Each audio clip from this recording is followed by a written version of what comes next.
Before gods walked among clouds, before anyone ruled anything, there was just nothing organized. Just raw existence crashing into itself with no pattern, no order. The Greeks called it chaos, but it wasn't empty. It was everything at once, violently swirling without purpose. Then something shifted. Out of that mess, Gaia materialized. Not born, just suddenly present. Earth itself, conscious and breathing. She was fertility incarnate, capable of creating without needing anyone else. And that's exactly what she did. First came the oceans, the mountains, Pontus and Urea, her children who became the landscape itself. But Gaia wasn't done. She created Uranus, the sky, and here's where it gets strange. She made him her equal, then took him as her partner.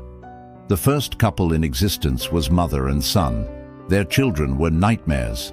The Hecatoncheires emerged first, 100-handed giants with 50 heads each. Then came the Cyclopes, one-eyed craftsmen of impossible strength.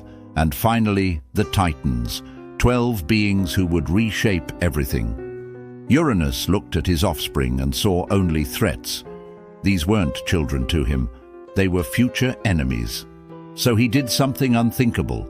He shoved them all back into Gaia's body, forcing them down into Tartarus, the deepest prison in existence. Imagine being pregnant forever, your children clawing at your insides, trapped and screaming.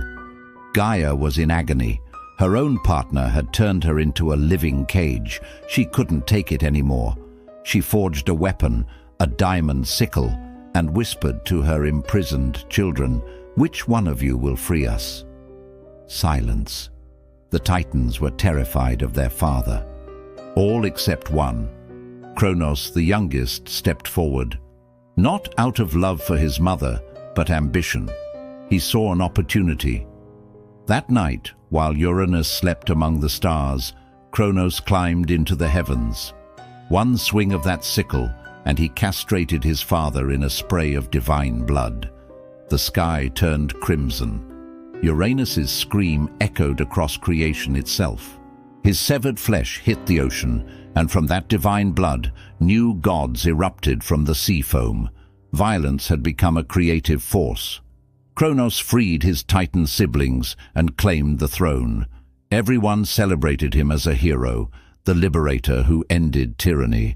But he left the Cyclopes and Hecatoncheires rotting in Tartarus. Too dangerous, too powerful. He'd just overthrown a tyrant by becoming one himself. Then came the ghost. Uranus' spirit appeared before his son with a curse disguised as prophecy. "You took my throne through betrayal. Your own child will do the same to you. This is your inheritance, paranoia and inevitable defeat." And that's exactly what happened. Kronos became so terrified of his children that he swallowed them whole the moment they were born. His wife Rhea gave birth 6 times, and 6 times he devoured his newborns, until she hid the 6th child, Zeus, and fed Kronos a stone wrapped in blankets instead. Zeus grew up in secret, returned, forced his father to vomit up his siblings, and waged a 10-year war that ended with Kronos chopped into pieces and thrown into the same abyss where he'd once left his enemies. The prophecy fulfilled itself because Kronos learned nothing. He repeated his father's mistakes, thinking violence and control could stop fate.